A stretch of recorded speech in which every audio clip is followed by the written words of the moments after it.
So, I have a problem with American political discourse. They're eating the dogs, they're eating the... Last week, I was surfing through YouTube when I stumbled upon a video from Jubilee. And this was a video called Can 25 Liberal College Students Outsmart One Conservative? Do you think men can give birth? I think that... yes or no question? I think that a person who is assigned male at birth, I don't think they can give Assigned birth. male at birth? So people are not male at birth? As people in the United States know, it is currently almost election season, and people are very heated about political issues currently. And I was actually kind of scared to make this video because, honestly, I've never seen any of the YouTubers that I watch make a video about politics. But I wanted to do so because I think it's a pretty important topic to talk about. For those who need a refresher or friends who are not from the United States, I want to begin by defining some terms. I'm going to take the definition from Scientific American, which states that liberalism is a tendency to embrace change and reject social inequality, while defining conservatism as a tendency to resist change and tolerate social inequality. So what exactly does this entail? In the United States, most liberals support policies like universal health care, giving women access to abortion, LGBTQ+ rights, taxing the wealthy more to fund social welfare programs, and some policies that conservatives tend to support include making abortion illegal, stricter border and immigration control, and they tend to have more traditional views on gender. Also, feel free to elaborate or correct me on this/anything I say in the video because I want this to be a friendly and collaborative discussion space. So in the Jubilee video I'm watching, 25 college students who are liberal identifying are going up against in a debate with one politician who is a conservative called Charlie Kirk. And what is happening is Charlie Kirk will sit at the center of the circle, and the 25 students will rush towards the center to face off one-on-one with Charlie. It's a very fast and fiery debate format where there's 20 minutes on the clock per issue. So Charlie Kirk will make a claim, which is the debate topic, and they will get to spend 20 minutes in total, whether it's Charlie speaking or the student speaking, to talk about this topic. Admittedly, I did not know a lot about this politician before I watched a Jubilee video, except I sometimes see him on YouTube Shorts, and he's a politician who goes to different college campuses around the United States and debate liberal students on issues. Do you feel proud of yourself for debating college kids who are unprepared to speak in front of an audience like yourself? Are you a voter? I am a voter. I'm a registered voter. I vote and you vote. So I'm talking to voters of this country that will determine the future of Western civilization. That's what I'm doing here today. Charlie's a talented guy. There's a reason why he spoke at the RNC. He's media trained. He's had conversations like this before, and he's built a career on dunking on college students.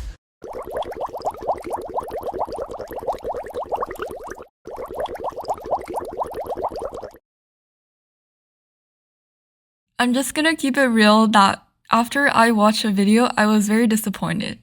The video, from my memory, is more than an hour long. I was very disappointed with the debate format, and I was also kind of disappointed with how the debate proceeded. Not so much by the people, because I think genuinely, everyone who went up to speak, both Charlie and the students, all did a really good job of just speaking their mind and standing up in front of so many audiences and cameras, especially also their peers. What I was mostly genuinely disappointed and kind of sad by was the format of political discourse. I'm speaking. What I thought while watching the video is this kind of political discourse is so normalized, and it's how videos get views. I don't know if you've ever scrolled upon a YouTube short that is someone making a political statement and then using slurs and really aggressive words to talk trash about someone of the other party, using really aggressive language and curse words to emphasize that something you say is right and the other person is full of BS, things like that. And under those content, you would often see comments from one side of the party who's like, oh yeah, what you said is so right. like the other parties like sucks or things like that. And including in the Jubilee video, a lot of the times I would see people interrupting each other and personal attacks that went on and people clapping during this. I hope your daughter lives a very happy life and gets away from you. Okay, so that is really nasty. And so her belief system, just so we're clear, is that... And I think it's wrong. It seems like the way to garner attention for your political statement is to use slur, aggressive language, and to make yourself heard, which I think is really valid because you're playing the game by getting more people to click and listen to you because, yes, okay, once you say something really aggressive, you're going to get a lot of polarizing opinion, both from people who agree with what you're saying and people who disagree with you. The people who agree with you will support you in the comments and like your video, and people who disagree with you will also want to see this video and get this video shared so that they can react to you and also be mean to you. So making a strong political statement using these slurs or aggressive language is a way to garner attention nowadays. And that just makes me kind of sad because I don't want to say it's wrong because you're fighting for what you believe in and you want more people to believe in you. But it's just like this current political landscape that's kind of ruining how I feel like political discourse should be done, which is more civil. And usually this kind of communication and political discourse, while it garners attention, I don't think it's actually meaningful attention because, so let's say you are trying to convince someone that abortion should be illegal, you're not going to be able to do that by insulting someone and speaking over them, interrupting them any chance they have, and using fancy debate techniques in order to seemingly outsmart and outspeak the other person. Why is it that the 6-week baby is of less moral worth? Well, first of all, it's not a baby, it's a fetus. Well, what does fetus mean? A fetus is in utero. What does fetus mean in Latin? What the f? I'm sorry, is this It a means language class? means little human being. Ooh, his smile is very creepy. Okay, Smiling is creepy. no, your smile specifically. Got it. But Thank you. let's go So- back. Okay, so But then you don't apply it based upon what people are deceived to believe. But You apply it yes, based I upon do. what you consider to be moral. It's a So the separate women who had issue. abortions, you think they should go to prison. No, So why should no, women I- who get abortions go to I've prison, never- I've but never someone said like that. my mom who This told is me that not- Santa Claus exists this shouldn't is go to not prison going to because be they're a both sins? constructive debate if you keep on talking over me. Well, I right? was finishing my statement. So- You were talking over me. Even if on the appearance, what is shown to the outsider, to the audience, is that you seem like you win the debate, in reality, what debate did you win? The point of debate, I think, is to have a meaningful discussion where both sides are actually listening to the debate instead of both sides are trying to fight for, oh, I'm right, no, I'm right, and I have to prove that I am right. If I somehow concede and surrender, then I am somehow lesser and I lose. This is what debate now is. I just want to bring in some personal debate experience because I've done debate when I was in middle school and high school, and currently I am helping a kid with their policy debate. And something I've learned from the kid I've tutored is that they are taught in debate to always disagree with the other person. Whenever they're in cross-examination and someone is asking you questions, oh, have you considered this, that, and this? Isn't your point wrong because X, Y, Z?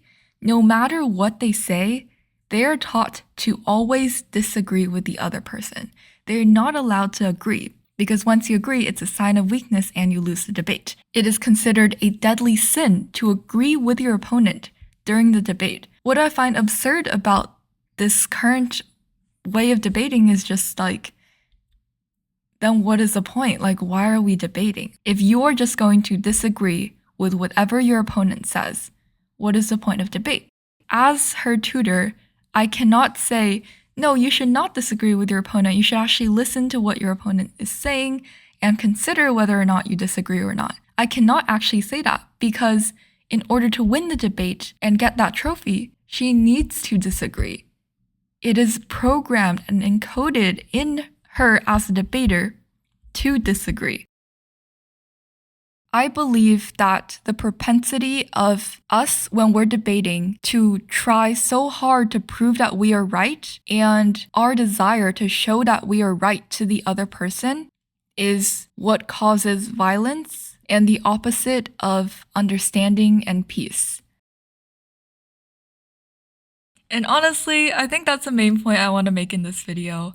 I actually did write a script for this video, but I'll show you guys a little bit of the script.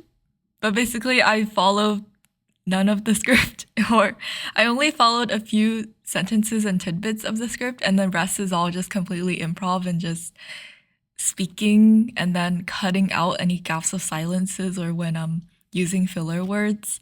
I think some other things I'd written down on my list of complaints were this debate technique that Charlie Kirk used, which I didn't like, where they would be debating one issue and then he would switch the topic to a different issue and try to compare and then argue why the previous issue was wrong. Okay, the best way to decrease abortions happening is proper sex education.